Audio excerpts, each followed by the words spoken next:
कुछ लोग सुंदर होते हैं, कुछ लोग बुद्धिमान, लेकिन दुनिया में बहुत कम लोग ऐसे होते हैं जो डेंजरस रूप से इंटेलिजेंट हों। शेरलॉक होम्स दुनिया का सबसे ब्रिलियंट दिमाग था, लेकिन एक दिन वो एक ऐसी महिला से मिला जो सिर्फ उसकी बराबरी नहीं बल्कि उसकी कमजोरी बन गई। उसका नाम था इरेन एडलर और होम्स के लिए वो हमेशा रही द वुमेन। तो दोस्तों, इस कहानी को सुनने के लिए तैयार हो जाइए। अ स्कैंडल इन बोहेमिया। शेरलॉक होम्स की नज़र में अगर कोई स्त्री थी तो वह केवल वही स्त्री इरेन एडलर। मैंने उसे कभी उसके लिए किसी और नाम का उपयोग करते नहीं सुना। उसकी नज़र में इरेन ने स्त्री जाति के पूरे अस्तित्व को पीछे छोड़ दिया था। लेकिन यह प्रेम नहीं था। होम्स के भीतर ऐसा कोई भाव कभी नहीं था, और अगर होता भी तो वह उसे सहन नहीं करता, क्योंकि होम्स की ठंडी, सटीक और संतुलित बुद्धि के लिए भावनाएं, खासकर प्रेम, हमेशा बाधा थी। होम्स मेरी नज़र में दुनिया की सबसे परिपूर्ण सोचने और देखने वाली मशीन था, पर एक प्रेमी के रूप में वह अपने ही सिद्धांतों के विरुद्ध हो जाता। वह केवल कोमल भावनाओं की बात नहीं करता था, और अगर करता भी तो व्यंग्य और तिरस्कार के साथ। उसके लिए प्रेम भावनाएं दूसरों को समझने के लिए उपयोगी थे, क्योंकि उनसे इंसान के असली उद्देश्य और कृत्य समझे जा सकते थे। लेकिन अपने भीतर ऐसी भावनाओं को जगह देना, यह उसके सुव्यवस्थित, संवेदनशील और संतुलित स्वभाव में ऐसी रुकावट डाल देता जैसे किसी नाजुक यंत्र में रेत फंस जाए या उसके किसी शक्तिशाली लेंस में दरार आ जाए। और फिर भी उसकी आंखों में पूरी दुनिया में केवल एक स्त्री थी। वह थी इरेन एडलर, एक ऐसा नाम जो उसकी यादों में विवादास्पद और रहस्यमय रूप से बसा हुआ था। मैंने होम्स को पिछले दिनों बहुत कम देखा था। मेरी शादी के बाद हम धीरे धीरे दूर होते चले गए। घर, परिवार, सुख और जिम्मेदारियों ने मेरे जीवन को अपनी दिशा दे दी, जबकि होम्स, जो किसी भी प्रकार की सामाजिकता से घृणा करता था, अब भी बेकर स्ट्रीट के उसी कमरे में था, पुरानी किताबों से घिरा हुआ और सप्ताह दर सप्ताह कभी नशीली शांति में डूबा तो कभी अपने प्रखर मस्तिष्क की तेज ऊर्जा में जलता हुआ। होम्स आज भी अपराध अध्ययन में पूरी तरह डूबा रहता था। अपनी असाधारण क्षमताओं और अवलोकन शक्ति के सहारे वह उन रहस्यों को सुलझाता जिन्हें पुलिस निराश होकर छोड़ देती थी। कभी कभी अखबारों में उसकी गतिविधियों के बारे में पढ़ता था। ओडिशा में ट्रिप ऑफ हत्याकांड या ट्रिंकोमली में एटकिंसन भाइयों की विचित्र मृत्यु का रहस्य, और अंत में हॉलैंड के राजघराने के लिए उसकी गोपनीय सफलता। इन समाचारों के अलावा मैं अपने उस पुराने मित्र के जीवन के बारे में कुछ नहीं जानता था। फिर एक रात 28 मार्च 1888 मैं अपने किसी मरीज को देखकर लौट रहा था, क्योंकि अब मैंने फिर से अपनी निजी चिकित्सा सेवा शुरू कर दी थी और मेरा रास्ता बेकर स्ट्रीट से होकर गुजरा। जब मैं उस परिचित दरवाजे के पास पहुंचा जिससे मेरी कई यादें जुड़ी थीं, मेरी पेशी से मुलाकातें और अ स्टडी इन स्कारलेट की रहस्यमय घटनाएं, अचानक मन में होम्स से मिलने का गहरा भाव उठा। कमरा पूरी तरह रोशनी से भरा था और खिड़की की छाया में मैंने होम्स की पतली लंबी आकृति देखी, जो तेजी से कमरे में चहलकदमी कर रहा था। उसका सिर झुका हुआ था और उसके हाथ पीठ के पीछे बंधे हुए, मानो दुनिया की किसी बड़ी पहेली पर विचार कर रहा हो। मैं उसे जानता था और उसकी हर चाल, हर आदत पढ़ सकता था। बिना कहे समझ गया। होम्स फिर किसी नए केस पर काम कर रहा था। मैंने घंटी बजाई और कुछ क्षण बाद मैं फिर उसी कमरे में था जो कभी मेरा भी हुआ करता था। होम्स हमेशा की तरह ज़्यादा भावुक तो नहीं हुआ, वो शायद कभी होता भी नहीं था, लेकिन मुझे देखकर उसके चेहरे पर एक हल्की, नरम सी मुस्कान जरूर थी, जो बताती थी कि वह मुझे देखकर खुश है। बिना ज़्यादा बातें किए उसने हाथ के इशारे से मुझे आर्म चेयर पर बैठने को कहा, सिगार का बॉक्स मेरी तरफ बढ़ाया और कमरे के कोने में स्प्रिट बॉटल और सोडा रखने की तरफ संकेत किया। फिर वह फायरप्लेस के पास खड़ा होकर मेरी तरफ उसी जांचने वाले अंदाज में देखने लगा, मानो मेरी पर्सनालिटी नहीं, मेरी पूरी कहानी पढ़ रहा हो। कुछ पल बाद उसने कहा, मुझे लगता है वाटसन, शादी ने तुम्हें अच्छा सूट किया है और मेरा अंदाज़ा है कि तुमने कम से कम 7 पाउंड वज़न बढ़ा लिया है। मैं मुस्कुराकर बोला, 7 ही? होम्स ने हल्के से सिर हिलाया और कहा, मुझे लगा था थोड़ा और, बस जरा सा ज़्यादा। और हाँ, तुम वापस अपनी मेडिकल प्रैक्टिस में आ चुके हो, है ना? तुमने बताया नहीं? मैंने हैरानी से कहा। और तुम्हें ये कैसे पता? मैंने बताया भी नहीं, होम्स ने शांत आवाज़ में कहा। मैं देखता नहीं वाटसन, डिड्यूस करता हूँ। जैसे मुझे ये भी पता है कि तुम हाल ही में बारिश में बुरी तरह भीग कर लौटे हो और तुम्हारी नौकरानी बेहद लापरवाह है। मैं ज़ोर से हंस पड़ा। होम्स, ये हद है। अगर तुम कुछ सदियों पहले जन्म लेते तो लोग तुम्हें जादूगर कहकर जला देते। हाँ, मैं गुरुवार को कंट्रीसाइड वॉक पर गया था और हालत मिट्टी और गंदगी में डूबने जैसी हो गई थी। और जहाँ तक मैरी जेन की बात है, वो सच में बिल्कुल लापरवाह है। यहाँ तक कि मेरी पत्नी ने उसे नौकरी से निकालने का फैसला कर लिया है। लेकिन होम्स, ये सब तुमने देखा कैसे? होम्स अचानक खुश होकर हंसा, अपनी लंबी उंगलियां आपस में रगड़ी और बोला, ये तो बहुत आसान है वाटसन। देखो, तुम्हारे लेफ्ट शू की अंदर वाली तरफ जैसे ही फायरलाइट पड़ती है, लेदर पर 6 सीधी समानांतर खरोंचें दिखाई देती हैं। यह तभी होता है जब कोई बहुत लापरवाही से जूते पर लगी सूखी मिट्टी खुरसता है। अब तुम समझे? यानी तुम खराब मौसम में बाहर थे और घर में तुम्हारी नौकरानी बहुत ही लापरवाह। फिर उसने मेरी तरफ देखकर थोड़ा मज़ेदार कॉन्फिडेंस के साथ कहा, और जहाँ तक तुम्हारी मेडिकल प्रैक्टिस की बात है वाटसन, जब कोई आदमी मेरे कमरे में आइडोफॉर्म की मेडिकल स्मेल लेकर आए, राइट हैंड की उंगली पर सिल्वर नाइट्रेट का दाग हो और उसके टॉप हेड के दाहिने हिस्से में बल्ज हो जहाँ उसका स्टेथोस्कोप रखा हो, तो मुझे कुछ सोचने की ज़रूरत ही नहीं पड़ती। मैं हंसते हुए बोल पड़ा। जब तुम रीजनिंग बताते हो तो सब बहुत आसान लगता है, लेकिन हर बात सुनने से पहले मुझे ये असंभव सा लगता है। होम्स ने सिगरेट जलाते हुए कहा, अंतर बस इतना है वाटसन, तुम देखते हो, मैं ऑब्जर्व करता हूँ। फिर उसने कहा, तुम इस कमरे की सीढ़ियों से सैकड़ों बार ऊपर आए हो, है ना? वाटसन, हाँ बिल्कुल। होम्स, तो कितनी है? मैं झिझक गया। वाटसन, मुझे पता नहीं।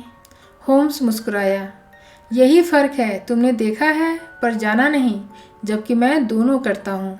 फिर उसने एक मोटा गुलाबी रंग का एनवेलप मेरी ओर फेंका और बोला, और अब शायद यह तुम्हें और ज़्यादा दिलचस्प लगे।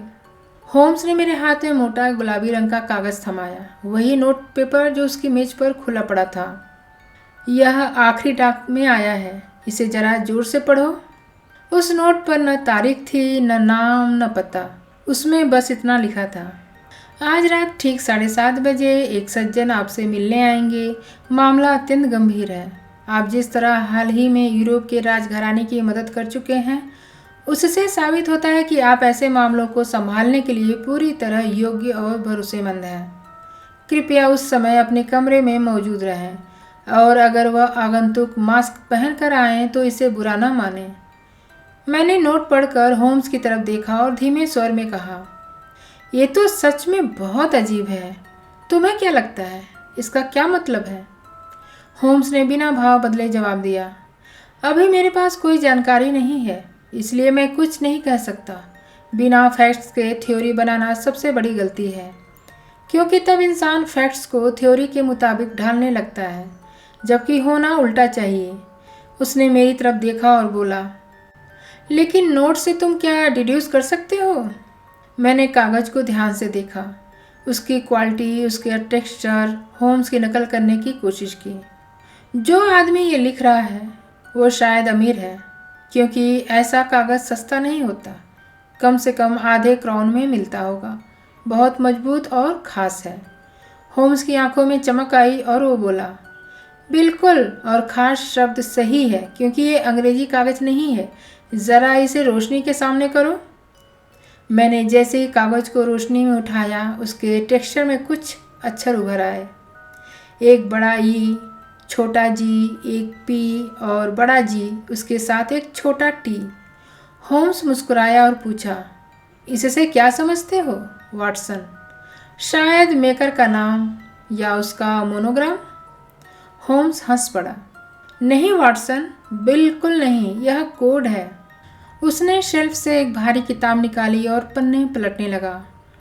होम्स पढ़ते हुए, जीटी मतलब गैजेटशाफ्ट यानी जर्मन में कंपनी, पी पेपियर यानी कागज़। अब बचे इजी। कुछ पन्ने पलटने के बाद उसकी आवाज़ उत्साहित हो गई। हाँ, यहाँ है एग्रिया, जर्मन के बॉर्डर पर बोहेमिया में। उसने सिगरेट का एक कष्ट लिया और धुएं का बादल ऊपर उड़ाया। अब समझे, एक कागज बोहेमिया में बना है और जिसने लिखा है वह आदमी जर्मन है। मैं धीरे से बोला, तो ये नोट जर्मन ने लिखा है? होम्स, बिल्कुल, उसके राइटिंग से साफ दिखता है। जर्मन लोग वर्ब को ऐसे वाक्य में फेंक देते हैं जैसे किसी जगह का पता ही ना हो। फिर वह शांत स्वर में बोला, अब बस एक बात पता लगानी है कि ये जर्मन आदमी जो बोहेमिया पेपर पर लिखता है और जिसने अपना चेहरा छिपाने के लिए मास्क पहनना पसंद किया है, आखिर चाहता क्या है? होम्स के बोलते ही बाहर अचानक घोड़ों की टाँपें और कैरियज के पहियों की आवाज़ गूंजी। फिर दरवाजे की घंटी जोर से बज उठी। होम्स ने धीमे स्वर में सीटी बजाई। लो, हमारा रहस्य अब हमारी दहलीज पे है। होम्स ने बाहर की आवाज़ ध्यान से सुनी और धीमे से कहा, घोड़ों की चाल से साफ पता लग रहा है एक जोड़ी है। और गाड़ी की आवाज़? एक शानदार ब्रूम कैरेज, कम से कम 150 गिनीज की हर घोड़ी। वाटसन, अगर इस मामले में और कुछ ना हो तो पैसा तो ज़रूर है। मैंने थोड़ा असहज होकर कहा, मुझे लगता है होम्स, मुझे जाना चाहिए। होम्स तुरंत मुस्कुराया और बोला, बिल्कुल नहीं डॉक्टर, तुम वहीं रहो। मैं तुम्हारे बिना खो जाता हूँ और यह मामला दिलचस्प लग रहा है। इसे मिस करना अफसोस होगा। मैंने फिर कहा, लेकिन तुम्हारा क्लाइंट? उसकी चिंता मत करो, हो सकता है मुझे तुम्हारी ज़रूरत पड़े और शायद उसे भी। फिर होम्स ने अचानक कुर्सी की तरफ इशारा किया। लो, वह आ गया। कुर्सी पर बैठो वाटसन और ध्यान से देखो। सीढ़ियों से धीमी, भारी, गूंजती हुई चाल पास आती गई और फिर दरवाजे पर एक जोरदार अथॉरिटेटिव नॉक हुआ। होम्स तेज आवाज़ में, अंदर आइए। दरवाज़ा खुला और सामने जो खड़ा था वह किसी साधारण आदमी जैसा बिल्कुल नहीं था। वो कम से कम 6 फुट 6 इंच लंबा था। उसका सीना और शरीर ऐसे जैसे किसी हरक्यूलिस की मूर्ति हो। उसके कपड़े इतने महंगे थे कि इंग्लैंड में देखने वालों को वो शायद बैड टेस्ट भी लग सकते थे।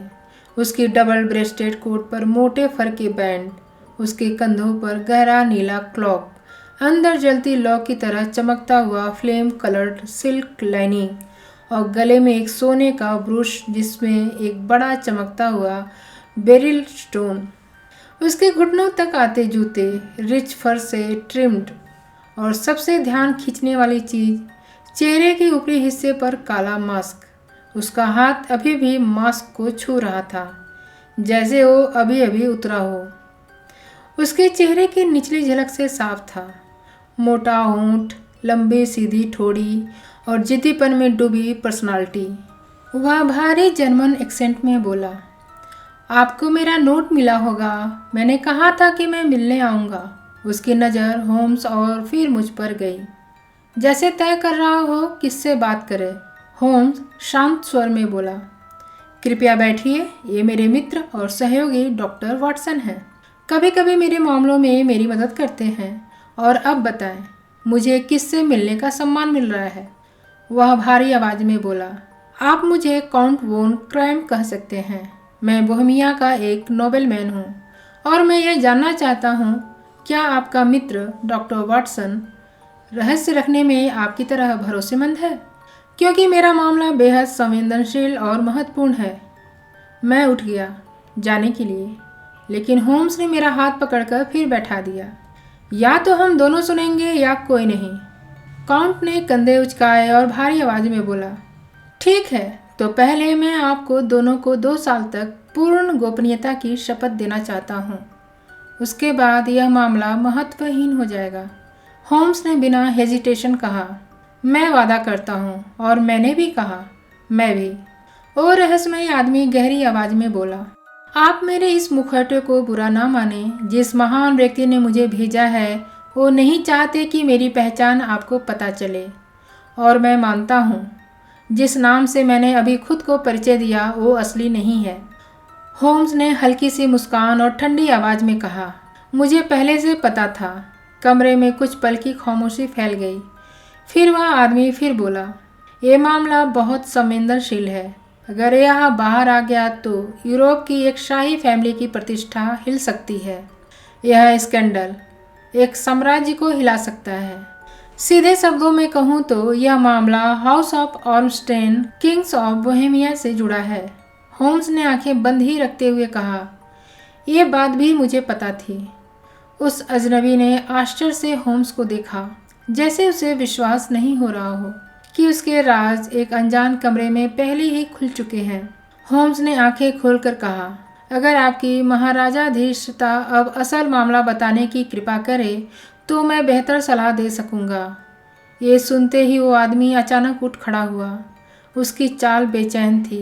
वो कमरे में इधर उधर घूमने लगा। फिर अचानक उसने गुस्से में अपना मुखौटा उतार फेंका। ठीक है, तुम सही हो, मैं ही राजा हूँ। मुझे नकाब के पीछे क्यों छिपना चाहिए? कमरे में एक पल के लिए हवा जैसे जम गई थी। होम्स बिना भाव के बोला, महाराज ने कुछ कहने से पहले ही मैं पहचान चुका था कि मैं बात कर रहा हूँ विल्हेम गॉट्सरिच सिगिस्मंड वॉन ऑर्मस्टेन कैसल फेलस्टिल के grand Duke king of Bohemia से। राजा अब बैठ गया, थके हुए और शर्मिंदा स्वर में। आप समझ सकते हैं मैं अपनी पहचान के साथ ऐसे मामलों को नहीं संभालता, लेकिन यह मामला इतना नाजुक है कि मैं किसी और पर भरोसा नहीं कर सकता था। इसलिए मैं प्रॉक से गुप्त रूप से आपसे मिलने आया हूँ। होम्स ने बिना उत्साह के कहा, तो कृपया बताएं मामला क्या है? राजा ने गहरी सांस ली और कहा, लगभग 5 साल पहले वर्षा में एक लंबे प्रवास के दौरान मेरी मुलाकात एक महिला से हुई, एरेन एडलर। शायद आपने उसका नाम सुना होगा। वो एक साहसी और बेहद बुद्धिमान महिला है। होम्स ने बिना आंखें खोले कहा, वाटसन, मेरी इंडेक्स बुक देखना। एरेन एडलर। मैंने शेल्फ से मोटी फाइल निकाली, होली बुक की तरह पन्ने पलटे और आखिरकार मिल गया उसका पन्ना। होम्स ने पढ़ना शुरू किया।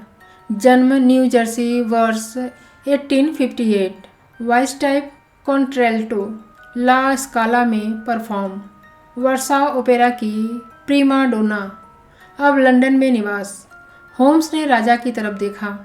तो आपकी महाराजाधीशता का इस युवा महिला से संबंध था और आपने उसे कुछ खत लिखे थे जो अब आपके लिए खतरा बन गए हैं और अब आप उन्हें वापस चाहते हैं। राजा ने शर्म और चिंता में सर झुका लिया। हाँ बिल्कुल, लेकिन कैसे? होम्स ने पूछा। क्या आपका कोई गुप्त विवाह हुआ था? राजा, नहीं। कोई कानूनी दस्तावेज, सर्टिफिकेट? नहीं। होम्स ने राजा की बात ध्यान से सुनी, फिर शांत लेकिन तेज आवाज में पूछा, अगर वो लड़की वो खत वक्त पर पेश कर दे तो वो साबित कैसे करेगी कि ये असली हैं? राजा ने जल्दीबाजी में जवाब दिया, उसकी हैंडराइटिंग? होम्स ने हल्की हंसी के साथ कहा, फोर्जरी, बस नकल कर ली जाएगी। राजा घबरा गया। राजा, लेकिन वो मेरे प्राइवेट स्टेशनरी पर है। होम्स, चोरी किया जा सकता है। राजा, मेरी पर्सनल रॉयल सील लगी है। होम्स, कॉपी बनाई जा सकती है। राजा, और हमारी फोटोग्राफ भी है। होम्स अचानक चुप हो गया और एक लंबी सांस लेकर बोला, ओह, यह तो वाकई गंभीर है महाराज। आपने सच में बहुत बड़ा जोखिम उठाया है। राजा शर्मिंदा और परेशान आवाज़ में बोला, मैं पागल था, बिल्कुल पागल। उस वक्त मैं सिर्फ क्राउन प्रिंस था, कम उम्र और बेपरवाह। अब सिर्फ 30 साल का हूँ, लेकिन तब के फैसले आज पीछा कर रहे हैं। होम्स ने दृढ़ स्वर में कहा, तो वो फोटोग्राफ हर हाल में वापस लानी होगी। राजा ने थकी हुई हंसी में जवाब दिया, हमने कोशिश की है और हम नाकाम रहे। होम्स, पैसा दीजिए, खरीद लेते हैं। राजा, वो बेचेगी नहीं। होम्स, तो चोरी करनी पड़ेगी। राजा की आवाज़ में निराशा थी। किंग, हम 5 बार कोशिश कर चुके हैं। 2 बार चोरों ने मेरा आदेश लेकर उसका घर छाना, 1 बार उसका सामान यात्रा में बदल दिया गया और 2 बार रास्ते में उसे रोका गया, लेकिन कुछ नहीं मिला, जरा सा भी सुराग नहीं। होम्स ने हल्की सी मुस्कान के साथ कहा, दिलचस्प, काफ़ी प्यारी समस्या है। राजा नाराज और दुखी आवाज़ में बोला, ये मेरे लिए मजाक नहीं है मिस्टर होम्स। होम्स का चेहरा अचानक गंभीर हो गया। बिल्कुल समझ सकता हूँ, तो अब वो तस्वीर का क्या करेगी? राजा ने धीरे पर डर भरी आवाज़ में जवाब दिया, मेरा नाम बर्बाद करेगी। होम्स, लेकिन क्यों? किंग, क्योंकि मैं शादी करने जा रहा हूँ। होम्स ने सिर हिलाया। हाँ, सुना है। राजा ने गहरी सांस लेते हुए कहा, क्लोटिल्डे लोथमैन वॉन सैक्स मेनिंगेन स्कैंडिनेविया के राजा की दूसरी बेटी। उसका परिवार बहुत सख्त सिद्धांतों वाला है। वो सबकी नज़रों में एकदम पाक और निष्पाप है। मेरे अतीत की एक हल्की सी छाया भी इस रिश्ते को तोड़ सकती है। होम्स ने धीरे से पूछा, और एरन एडलर? राजा की आंखों में गुस्सा और दर्द साथ दिखाई दिया। किंग, वो धमकी दे रही है कि ये फोटोग्राफ रॉयल फैमिली को भेज देगी और वो ऐसा ज़रूर करेगी। मैं उसे जानता हूँ, वो सबसे खूबसूरत चेहरा और सबसे मजबूत दिमाग वाली औरत है। अगर मैंने किसी और से शादी की तो वो किसी भी हद तक जा सकती है, किसी भी हद तक। होम्स ने धीरे से पूछा, क्या तुम्हें यकीन है कि उसने अभी तक फोटोग्राफ नहीं भेजी? किंग, हाँ, पूरा यकीन। होम्स, और क्यों? किंग, क्योंकि उसने कहा है कि जैसे ही मेरी सगाई की घोषणा होगी उसी दिन वो फोटोग्राफ भेज देगी, और वो सोमवार है। होम्स ने अंगड़ाई ली और बोला, तो हमारे पास 3 दिन है, काफ़ी है। होम्स ने जैसे यह बात कैजुअली कही, जैसे यह बस एक शतरंज की चाल हो। आप अभी लंदन में रहेंगे? किंग, हाँ, लैंगमन होटल में। नाम होगा काउंट वोन क्रैम। होम्स, अच्छा, मैं आपको खबर भेजूंगा। किंग, और पैसे की बात? राजा उठने ही वाला था कि होम्स ने उसे रोकते हुए कहा, और हाँ, मेरे पास इस मामले में पूरी आज़ादी होगी, है ना? राजा ने तुरंत कहा, आपको कार्टे ब्लांशे है, यानी पूरी स्वतंत्रता। अगर ज़रूरत पड़े तो मैं अपने राज्य का एक प्रांत भी देने को तैयार हूँ, बस वो फोटोग्राफ वापस मिल जाए। होम्स ने शांत लेकिन दृढ़ आवाज़ में कहा, और अभी के खर्चों के लिए? राजा ने धीरे से अपनी नीली रेशमी क्लोक के अंदर हाथ डाला और एक भारी चमड़े का थैला टेबल पर रख दिया। थैला गिरते ही उसकी धातु जैसे भारी आवाज़ पूरे कमरे में गूंज उठी। किंग, इसमें 300 पाउंड सोने के सिक्के और 700 पाउंड नोट्स हैं। होम्स ने बिना झिझक के बही खाते में रसीद लिखी और उसे राजा को दे दिया। होम्स, और मैडम मोजेले का address? King, Briony Lodge, Serpentine Avenue, Saint John's Wood. Holmes ने नोट किया और आखिरी सवाल किया, वो फोटोग्राफ कैबिनेट साइज की थी? हाँ। होम्स खड़ा हुआ, नपे तुले अंदाज में झुककर बोला, तो फिर आपकी मैजेस्टी शुभ रात्रि। उम्मीद है जल्द ही आपके लिए अच्छी खबर लेके आएंगे। राजा और उसके रॉयल कैरियर्स दूर चले गए। होम्स ने मेरी ओर देखा और कहा, वाटसन, कल ठीक 3 बजे मिलना। ये मामला अब दिलचस्प होने वाला है। अगले दिन बिल्कुल 3 बजे मैं बेकर स्ट्रीट पहुंचा। होम्स अब तक वापस नहीं आया था। लैंडलेडी ने बताया कि वो सुबह 8 बजे के बाद घर से निकला था और तब से उसका कोई अता पता नहीं। मैं फायरप्लेस के पास बैठ गया और इंतज़ार करने लगा। सच कहूँ तो ये केस खून, रहस्य या हत्या से जुड़ा नहीं था, पर फिर भी इसमें एक अलग तरह की गंभीरता थी। एक राजा, एक गाय फोटोग्राफ और एक ऐसी महिला जिससे पूरी यूरोप की राजनीति हिल सकती थी। होम्स की दुनिया में हमेशा रहस्य का स्तर अलग होता था और इस बार भी कुछ वैसा ही था। करीब 4 बजे अचानक कमरे का दरवाज़ा खुला और अंदर आया एक अस्त व्यस्त शराबी सा दिखने वाला आदमी। उसकी दाढ़ी बेतरतीब थी, आंखें लाल, कपड़े मैले और चलने का अंदाज मदहोशी जैसा। सच कहूँ मैंने 3 बार देखा, तब समझ में आया ये होम्स था। वो बिना कुछ बोले कमरे में गया और 5 मिनट बाद बाहर आया।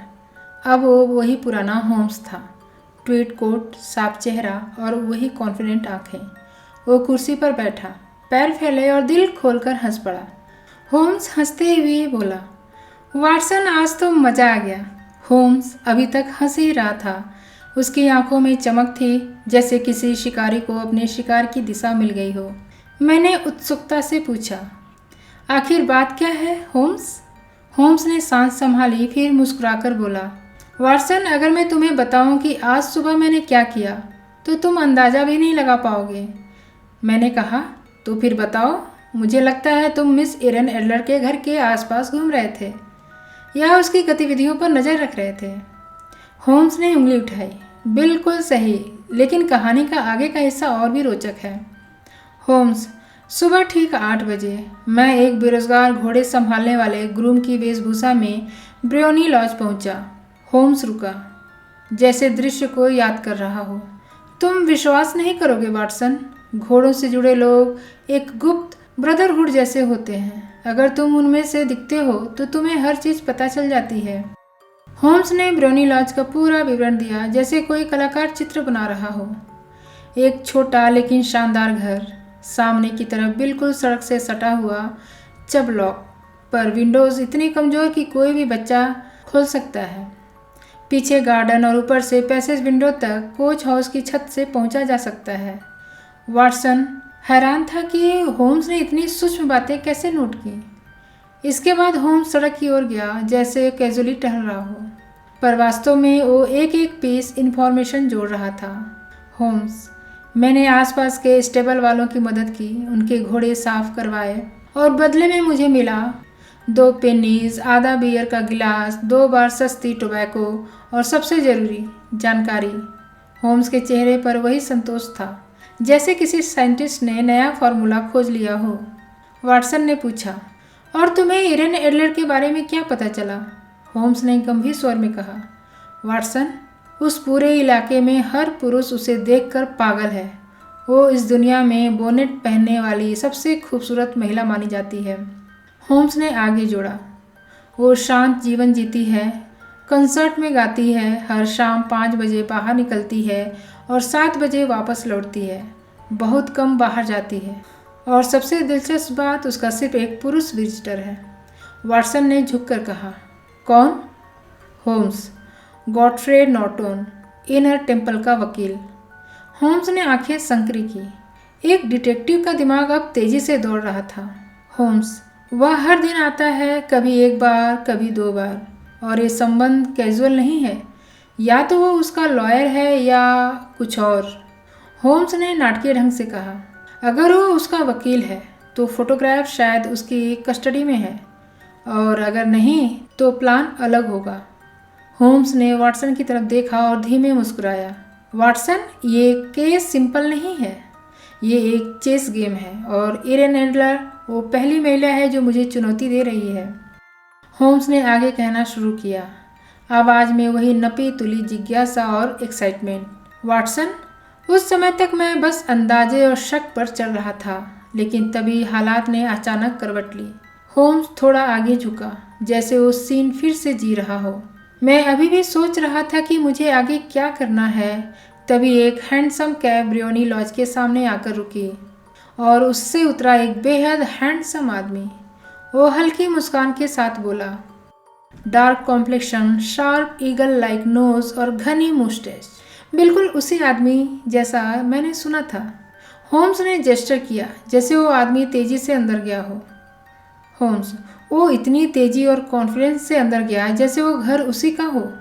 होम्स रुका और फिर शांत भाव से बोला, करीब आधे घंटे तक वो अंदर रहा, कभी खिड़की में दिखता, कभी हाथ हिलाता, कभी गुस्से में पेसिंग करता, लेकिन एरन एडलर कहीं नहीं दिख रही थी। कुछ देर बाद वो बाहर आया और अब वो पहले से ज़्यादा परेशान दिख रहा था, जैसे कोई फैसला लेकर बेचैन हो। कैबमैन, जल्दी, पहले Gross and Hankey's Regent Street और फिर church of Saint Monica Edgware road. अगर 20 मिनट में पहुंचा दिया तो आधा गिनी एक्स्ट्रा। होम्स मेरी तरफ देखकर बोला। वाटसन, इस पॉइंट पर मेरी क्यूरियोसिटी पूरी तरह जाग चुकी थी। मैं सोच ही रहा था कि उसके पीछे जाऊं या नहीं कि तभी होम्स ने हाथ से एयर में अभिनय किया। एक सुंदर सी लैंडो कैरेज सड़क से अंदर मुड़ी। उसके हॉर्सेस अभी भी सांस फूलती हालत में थे। कोचमैन की टाई तिरछी, बटन्स खुले, जाहिर था उसे भी जल्दीबाजी में बुलाया गया था। और तभी घर का दरवाज़ा खुला और एरन एडलर बाहर आई। होम्स की आवाज़ थोड़ी धीमी और निर्णायक हुई। वाटसन, मैंने उसे बस एक पल के लिए देखा, लेकिन मैं समझ गया वो कोई साधारण महिला नहीं है। उसकी पर्सनालिटी में एक तेज, कॉन्फिडेंट आग थी, जैसे लाइटनिंग स्ट्राइक। एरन एडलर की नकल करते हुए होम्स ने कहा, church of Saint Monica, John, अगर 20 मिनट में पहुंच गए तो आधा सोवेरियन। होम्स हंसा। वाटसन, ये सब इतना परफेक्ट ड्रामा था कि इसे छोड़ना क्राइम होता। मैंने पहले कैब देखा, छलांग लगाई और ड्राइवर से वही डील कर ली। होम्स अब सीन बताता है। हम फुल स्पीड पर चर्च पहुंचे, पर वहां पहुंचकर देखा बाकी दोनों वाहन पहले से खड़े थे। घोड़े पसीने में भीगे, जिससे साफ पता चलता था कि वो भी मेरी तरह दौड़कर आए थे। होम्स ने धीरे से कहा। मैं रस्ट अंदर गया और वहाँ सिर्फ 3 लोग थे, एरेन, गॉडफ्रे नॉर्टन और एक क्लर्जीमैन। वो हंस दिया। और वाटसन, तुम यकीन नहीं करोगे, तभी गॉडफ्रे नॉर्टन मेरी तरफ दौड़ते हुए आया और बोला, थैंक गॉड, मिल गए, जल्दी आइए, नहीं तो शादी लीगल नहीं होगी। होम्स हंसते हंसते बोल पड़ा। और देखते ही देखते मैं खुद को अल्टर के सामने खड़ा पाया, जहां मैं अनविटिंग विटनेस बन गया, एरन एडलर और गॉडफ्रे नॉर्टन की शादी का। होम्स ने गहरी सांस ली। होम्स, वाटसन, ये मेरे जीवन का सबसे ऑब्जर्व्ड मोमेंट था, लेकिन इसने केस को पूरी तरह बदल दिया है। होम्स अब भी मुस्कुरा रहा था, जैसे उसे अभी तक विश्वास नहीं हो रहा हो कि वो क्या कर बैठा। होम्स हल्के गर्व के साथ, वाटसन, मेरी अचानक मौजूदगी ने दूल्हे को सड़क पर जाकर किसी विटनेस खोजने से बचा लिया। दुल्हन यानी एरन एडलर तो और भी उदार निकली। उसने मुझे एक गोल्ड सुवेरियन दिया। होम्स ने घड़ी की चेन को हल्का झुलाया। मैंने तय किया है वाटसन, ये सिक्का मैं अपनी वॉच चेन में हमेशा के लिए पहनूंगा।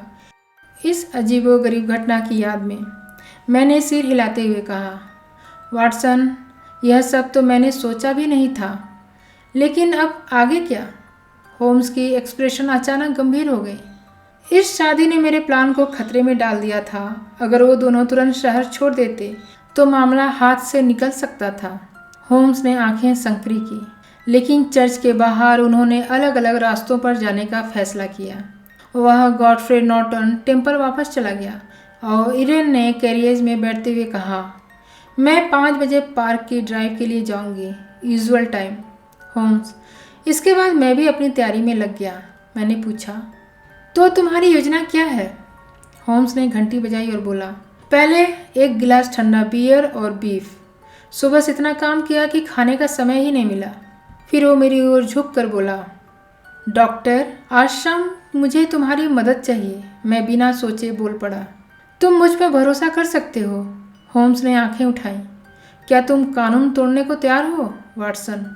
अगर मकसद सही हो तो हाँ, होम्स। और अगर गिरफ्तार होने का खतरा हो, वाटसन, अगर ज़रूरी हो तो वो भी मंजूर। होम्स संतोष के साथ मुस्कुराया। मुझे पता था तुम साथ दोगे। मिसेज टर्नर खाना रख कर चली गई तो होम्स ने निर्णयात्मक स्वर में कहा, अब ध्यान से सुनो। अभी लगभग 5 बज रहे हैं और 2 घंटे में एरन घर लौटेगी। वो अब रणनीति पर आ गया।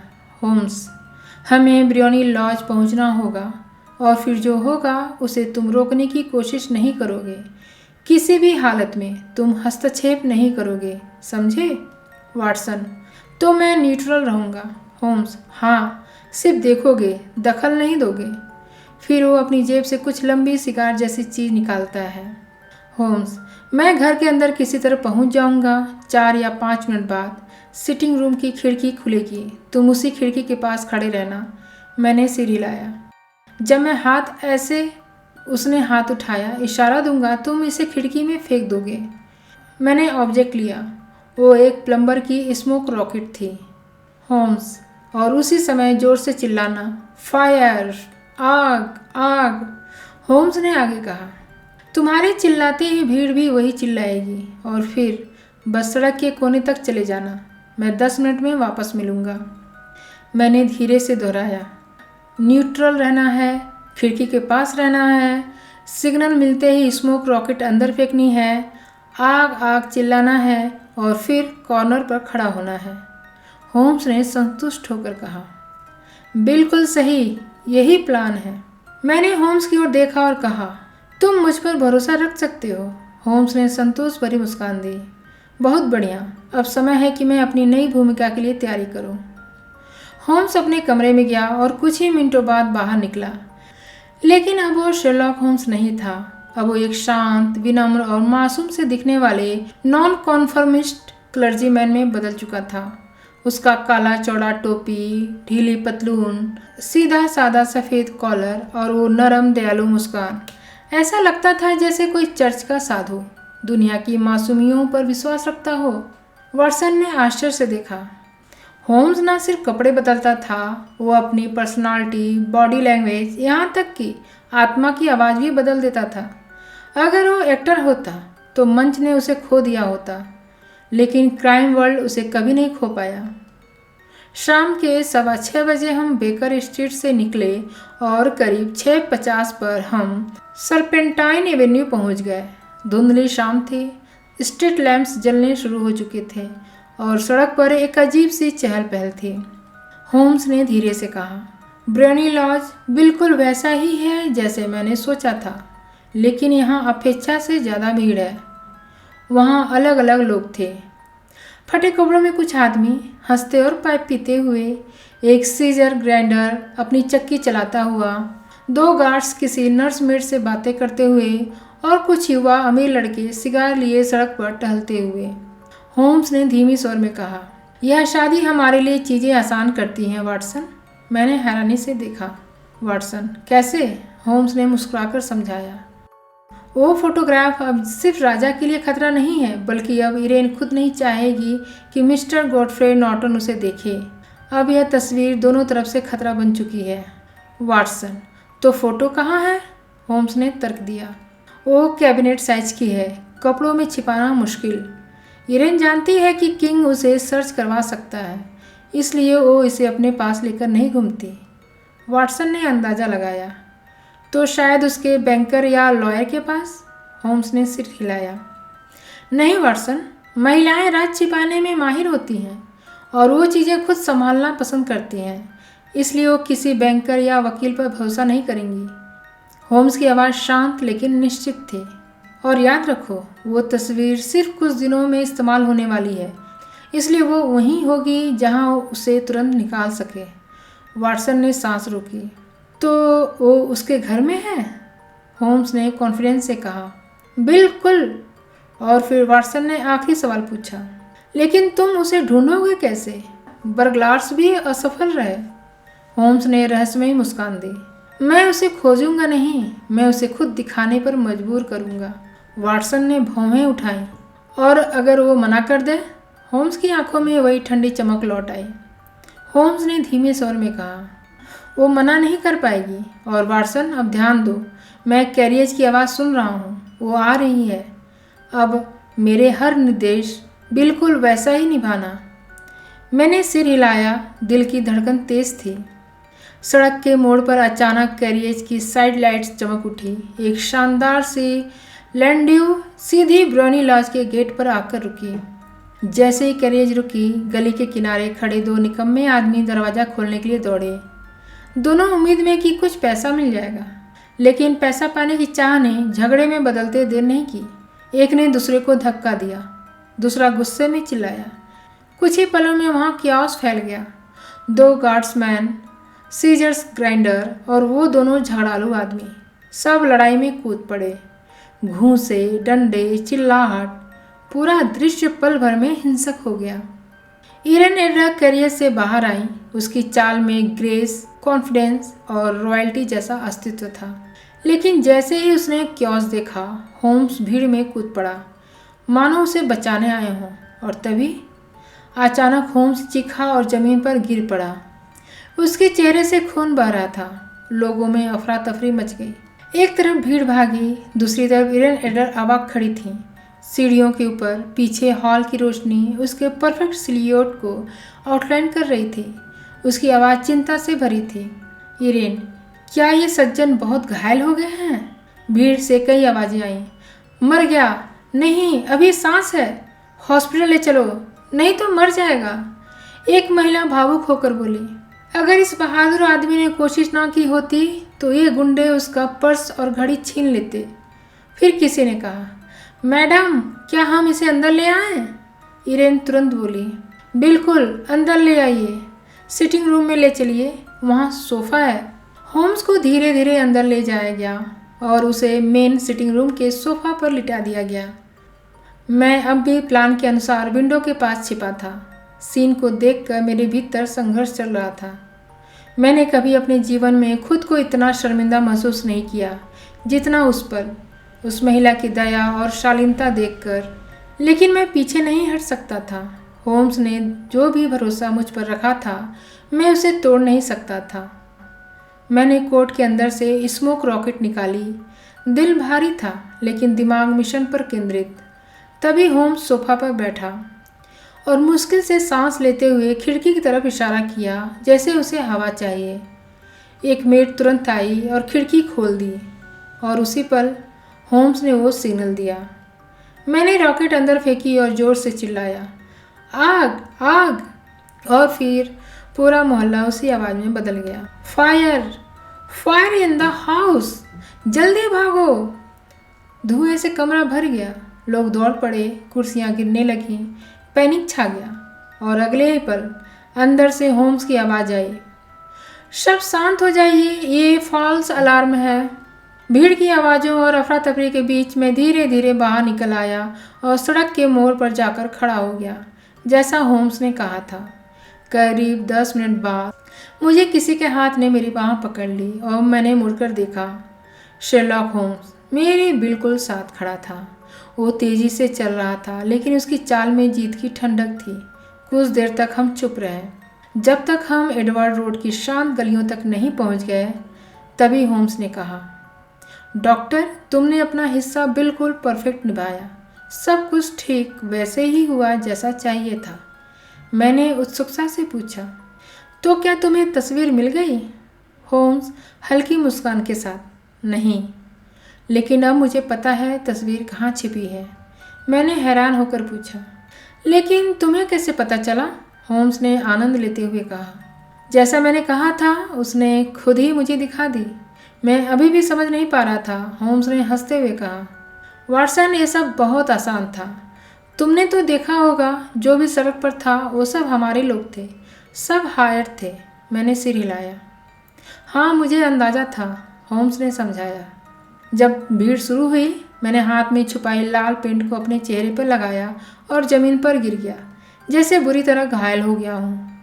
ये एक पुरानी ट्रिक है लेकिन काम हमेशा करती है। मैंने कहा, वो हिस्सा मैं समझ गया, आगे? होम्स ने चलते चलते कहा। फिर वो मुझे अंदर ले गए और वो भी ठीक उसी कमरे में जहाँ मैं पहुँचना चाहता था। सिटिंग रूम, वही जगह, बेडरूम के पास, सही अनुमान। होम्स, मैंने हवा की ज़रूरत का इशारा किया और उन्होंने खिड़की खोल दी और वहीं तुमने स्मोक रॉकेट फेंकी। The fire instinct theory. Holmes की आवाज़ गहरी और गंभीर हो गई। होम्स, जब किसी महिला को लगता है कि घर में आग लग गई है तो वो सबसे पहले वही चीज़ बचाती है जो उसके लिए सबसे कीमती हो। एक शादीशुदा औरत अपने बच्चे की ओर दौड़ती है, एक अनमैरिड औरत अपने ज्वेलरी बॉक्स की तरफ। होम्स रुका, फिर कहा, और आज की महिला इरेन एडलर जिस चीज़ को सबसे ज़्यादा बचाना चाहती थी वो वही तस्वीर थी। होम्स की आंखों में चमक थी। होम्स, वो तस्वीर एक स्लाइडिंग पैनल के पीछे छिपी है, राइट बेल पुल के ऊपर। मैंने उसे आधा बाहर निकाला हुआ देखा, बस एक पल के लिए, लेकिन वो पल काफ़ी था। उसने राहत की सांस ली। होम्स, जब मैंने उन्हें बताया कि अलार्म झूठा है तो वो तुरंत तस्वीर वापस रखकर बाहर चली गई। होम्स कमरे से निकल आया बिना शक के। मैंने पूछा, और अब क्या? होम्स, अब हमारा काम लगभग पूरा हो चुका है। कल सुबह मैं राजा के साथ जाऊंगा। अगर तुम चाहो तो तुम भी साथ चल सकते हो। हमें सिर्फ तस्वीर उठानी है। मैंने कहा। किस समय? होम्स, सुबह ठीक 8 बजे। वो उस समय सो रही होगी और हमें कोई नहीं रोकेगा। वो रुक गया। और मुझे राजा को टेलीग्राम भेजना होगा। वक्त कम है क्योंकि उसकी शादी उसकी ज़िंदगी और आदतों को बदल सकती है। हम बेकर स्ट्रीट के दरवाजे पर पहुंचे। होम्स अपनी चाबी ढूंढ ही रहा था कि किसी ने धीरे से कहा, good night Mister Sherlock Holmes तुरंत घूम गया, पर सामने बस कुछ लोग थे। उस आवाज़ ने उसका ध्यान खींचा। होम्स धीरे लेकिन चिंतित स्वर में बोला, वाटसन, मैंने वो आवाज़ पहले सुनी है। उसकी आंखें धुंधली सड़क को घूर रही थीं। होम्स, मुझे जानना होगा वो कौन था और कैसे। ब्रियोनी लॉज का दरवाज़ा खुला हुआ था और सीढ़ियों पर एक बड़ी उम्र की महिला खड़ी थी। जैसे ही हम गाड़ी से उतरे उसकी निगाहों में एक व्यंग भरी मुस्कान थी। महिला, मिस्टर शेरलॉक होम्स, सही? होम्स हैरानी और सतर्कता के साथ, हाँ मैं ही हूँ। महिला ने ठंडी आवाज़ में कहा, मेरी मालकिन ने बताया था कि आप आने वाले हैं। वह आज सुबह ही अपने पति के साथ चेरिंग क्रॉस स्टेशन से 5:15 की ट्रेन पकड़कर विदेश रवाना हो गई हैं। होम्स एक पल को पीछे हट गया। उसके चेहरे पर सदमे और निराशा साफ थी। होम्स, क्या? उसने देश छोड़ दिया? महिला, हमेशा के लिए। राजा ने कांपती आवाज़ में पूछा, और वो कागज, तस्वीर? होम्स, रुकिए, अभी सब खत्म नहीं हुआ। होम्स ने झटके से दरवाज़ा धकेला और कमरे में घुस गया। हम दोनों उसके पीछे। कमरे का हाल अस्त व्यस्त था, मानो किसी ने बेहद जल्दबाजी में हर जगह तलाश की हो।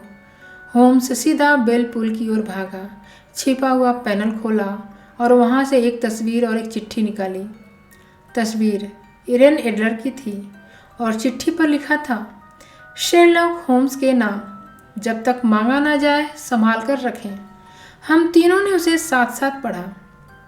मेरे प्रिय मिस्टर शेरलॉक होम्स, आपने वाकई कमाल किया।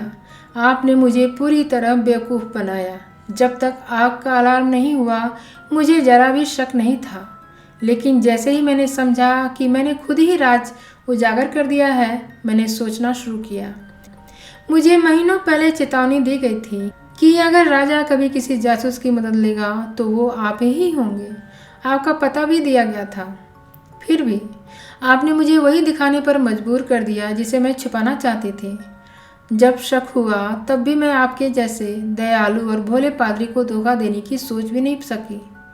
पर याद रखिए, मैं एक अभिनेत्री हूँ। पुरुषों वाले भेष मेरे लिए नई बात नहीं।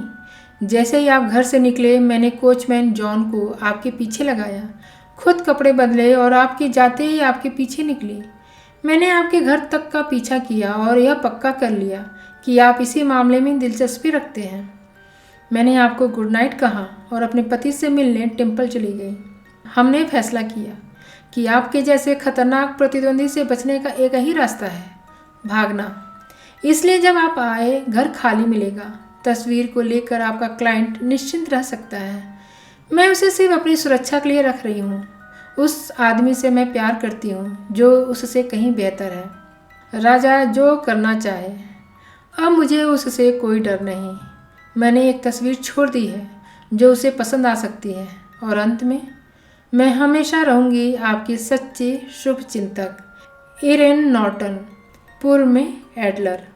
राजा की आंखें चमक उठीं। किंग, क्या स्त्री थी, कितना अद्भुत दिमाग। क्या मैंने नहीं कहा था? वो रानी बनती तो दुनिया में उसका कोई मुकाबला ना होता। होम्स ने ठंडे स्वर में कहा, मेरे देखने में तो वो आपकी शाही हैसियत से कहीं ऊपर है। राजा ने राहत की सांस ली। किंग, नहीं, मैं इसे सफलता मानता हूँ।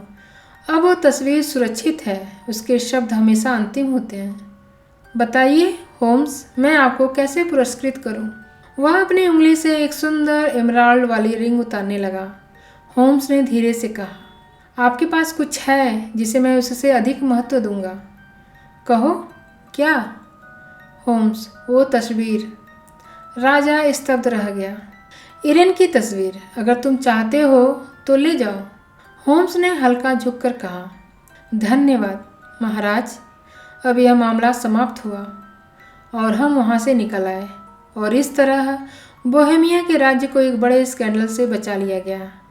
होम्स अक्सर महिलाओं की बुद्धिमत्ता पर हंसता था, लेकिन उस दिन के बाद मैंने उसे ऐसा करते नहीं सुना और जब भी वो इरेन एडलर का जिक्र करता है उसे केवल एक ही नाम देता है, द वीमेन। दोस्तों, अगर आपको ये कहानी पसंद आई तो लाइक कीजिए और अगली कहानी के लिए सब्सक्राइब करना मत भूलिए।